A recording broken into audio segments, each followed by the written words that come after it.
ಚಂಬರ್ ಕೆಲಸ ಮಾಡ್ತಾ ಇದ್ದಾರೆ ಎಲ್ಲ ನೀಟಾಗಿ 1 by 1 ಒಂದೂವರೆ ಈ ಥರ ಚಂಬರ್ ಕಟ್ತಾ ಇದ್ದಾರೆ. ಸಂಧಿ ಒಳಗಡೆ ಇವಾಗ ಕಂಪೌಂಡ್ ಕಟ್ಟಬೇಕು. ಹೆಂಗೆ ಕಟ್ಟಬೇಕು, ಪ್ಲಾಸ್ಟಿಕ್ ಮಾಡೋಕ್ಕಾಗಲ್ಲ, ಏನಿಲ್ಲ. ಹೆಂಗೆ ಮಾಡಬೇಕಂತ ಗೊತ್ತಾಗಲ್ಲ. 1.5 ಅಡಿ ಗ್ಯಾಪ್ ಇದೆ.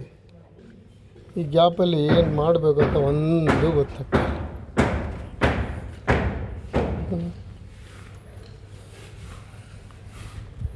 ನೋಡಿ ಸಂಧಿ ಒಳಗಡೆ ಪೈಪ್ಗಳು ಯಾವ ಥರ ಮಾಡಿದ್ದೀವಿ. ಮೇಲ್ಗಡೆ ದೇವಮೂಲಿಗೆ ಕರೆಕ್ಟಾಗಿ ನೀರು ಬೆಳಗ್ಗೆ ಮಾಡಿದ್ದೀವಿ. ಇಲ್ಲಿಂದ ಕರೆಕ್ಟಾಗಿ ಬಿದ್ದು ಇಲ್ಲಿಂದ ಹೀಗೆ ಒಳಗಡೆ ಹೋಗ್ಬಿಡುತ್ತೆ.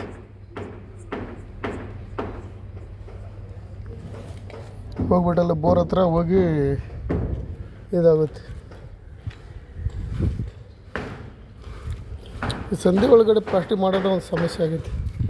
ಎಲ್ಲ ಲೈನ್ಗಳು ಕಂಪ್ಲೀಟ್ ಮೇಲೆವರೆಗೂ ಹಾಕಿದ್ದೀವಿ.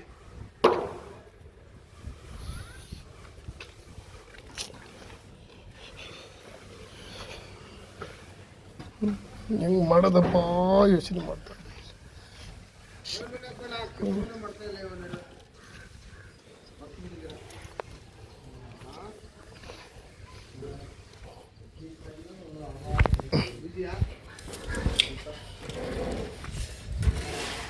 ನಾಲ್ಕು 5 ಪೈಪ್ಗಳಿದೆ.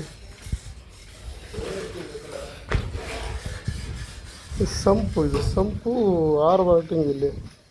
ಇಲ್ಲಿಂದ ರಿಂಗ್ ಹಾಕಿದ್ದೀವಲ್ಲ, ಇಲ್ಲಿ ನೀಟಾಗಿ ರಿಂಗ್ ಆಗಿಬಿಟ್ಟು ಇಲ್ಲೆಲ್ಲ ಇದು ಮಾಡಿದ್ದೀವಿ.